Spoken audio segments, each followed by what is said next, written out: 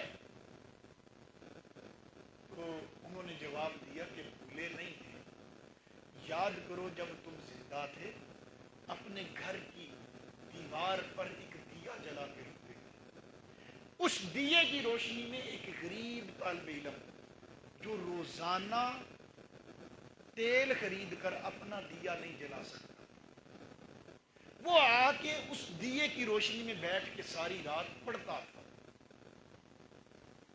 تم تو مسافروں کے لیے جلاتے تھے، تیری نیت تو وہ تھی، مسافر بھی گزرتے، وہ بھی صدقہ جاریہ تھا، مگر ایک غریب طالب علم جو روزانہ دیا نہیں جلا سکتا، اس نے بیٹھ کر پڑھا، پڑھ لکھ کر پھر اس نے ایک ادارہ قائم کیا۔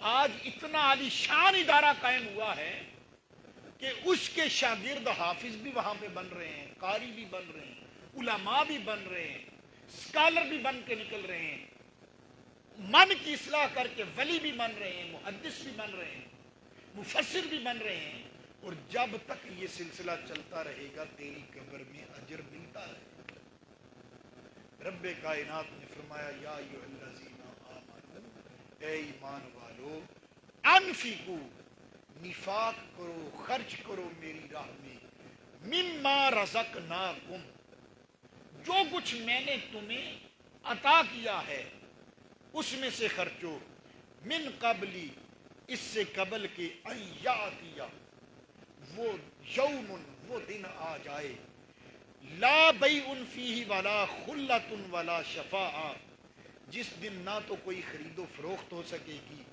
اور نہ کافروں کے لیے کوئی دوستی کا رامد آئے گی، ولا شفاعہ، اور نہ اس دن کوئی سفارش کرنے والا کا ہوگا، والکافرون هم الظالمون، اور یہ کفار ہی ظالم ہیں۔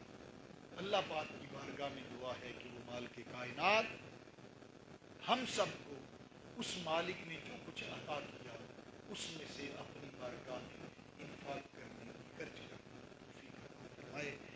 کوشش کیا کریں، ہر وقت تشریف لایا کریں۔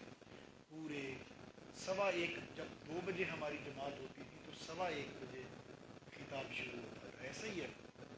اب چونکہ ہم کوشش کرتے ہیں کہ اس ٹائم کو 2 سے پہلے لے آئیں، 1:55 پر، 1:50 پر جماعت کھڑی کریں، تو پھر اس کے لیے ضروری ہے کہ آپ لوگ بھی 1 بجے تو پہنچیں۔ جب آپ ہی 1:30 بجے یا اس کے بعد آنا شروع ہوتے ہیں تو پھر جو گفتگو شروع ہوتی ہے کوشش ہوتی ہے کہ اس کو مکمل بھی کیا جائے، تو وہ 2، 4، 5 منٹ اوپر ہو جاتے ہیں۔ اس لیے آپ احباب جلدی آیا کریں تاکہ ہم 2 بجے تک اپنی نماز کو ادا کر چکیں۔